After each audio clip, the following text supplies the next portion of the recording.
Filming yourself in a cinematic way has two parts. First is the filming yourself part, which means doing all the work yourself while also being the subject of the video. That's pretty straightforward because that simply requires pointing the camera at yourself and hitting record. So I know you're really here because you want it to be cinematic.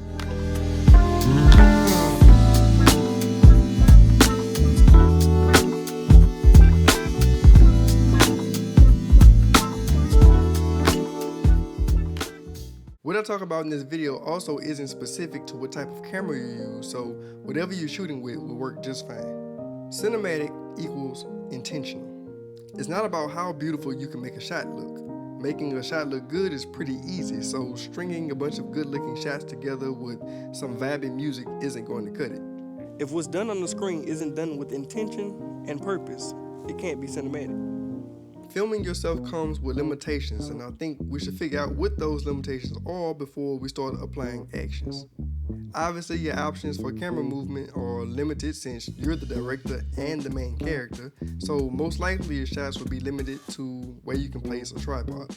Depending on what you have and the type of video you're making, you might be able to use something like an electronic slider to get some slight movements here and there, but that can be cumbersome real quickly if you have to carry it around all day.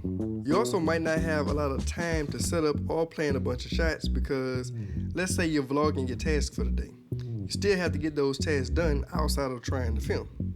Generally speaking, I'd say plan as much as you can beforehand and get as many shots as the situation allows because it always sucks when you need to go out and get more shots, and sometimes that's not an option. So if you can script out the video or take notes of talking points, plan shots, locations, or even storyboard the video, it'll make your life a lot easier.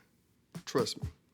When it comes to the gear itself, like I said, it doesn't really matter what you use, but there are a few housekeeping things I want you to be aware of. For one, you want to make sure whatever you're using to hold the camera, whether it's a tripod or you rigged a bunch of parts together, you want to make sure it's secure and safe. Filming yourself also means there will be times where you might rely on your autofocus, but there will also be times where it might be best to use manual focus to make sure what you want to be in focus is. Sometimes you might not want yourself to be the focus of the shot, and by default, the camera won't know what your intentions are. Another bit of housekeeping is to review your shots when possible. You don't want to get back into editing and find out your shot was unintentionally out of focus, or you weren't in the frame at all, or you never hit record. Without being able to move the camera to enhance your story, you have to rely heavily on good lighting, effective shot choice, and composition.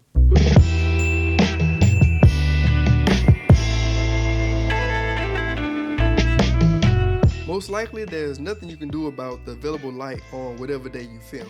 And I'm sure you don't want to worry about filming yourself and setting up lights, so here's how you can work with what's available in an effective way.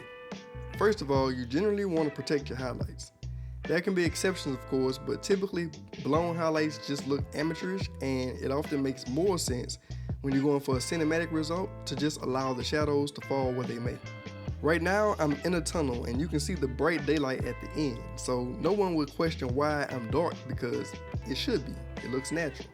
Now that I've made the shot brighter to better expose me, the end of the tunnel is now overexposed and you immediately become disconnected with the shot and it starts to feel like a regular video, not a cinematic one where I want you to melt into whatever story I'm telling. Another tip to deal with lighting is to try to position yourself where light hits you on the opposite side of the camera or behind you. Try to avoid light hitting you from the same direction as the camera because it just makes things look flat. You want to always have the option to do this, and of course if you have a reason not to, always do what's best for the story you're telling. For shot choice, let's focus on the three fundamentals: wide, medium, and close-up. A wide shot, also known as an establishing shot, basically establishes to the audience where the story takes place. A medium shot brings your audience into whatever is happening. And close-ups put the focus on specific details that you want the audience to pay attention to. You can make an entire movie with just these three shots, but it's the story that will drive how these shots are put together. So you're filming yourself, your camera's on a tripod of some sort, the lighting looks good, and you have in your mind that you're going to get wide shots, medium shots, and close-ups. The potential for a cinematic result is now there, we just have to make sure they're done with intention. The most common and basic way to assemble a sequence is to show where you are with the wide shot, cut to a medium shot to show what's going on, and then use detailed shots to get specific.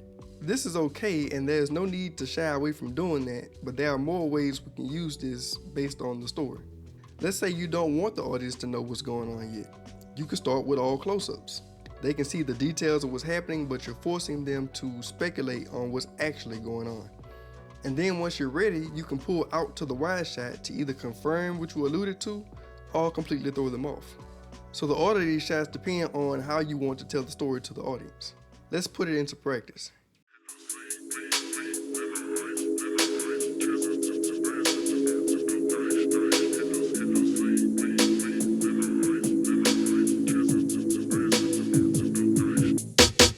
Here I am driving in the car, and this would be considered a medium shot.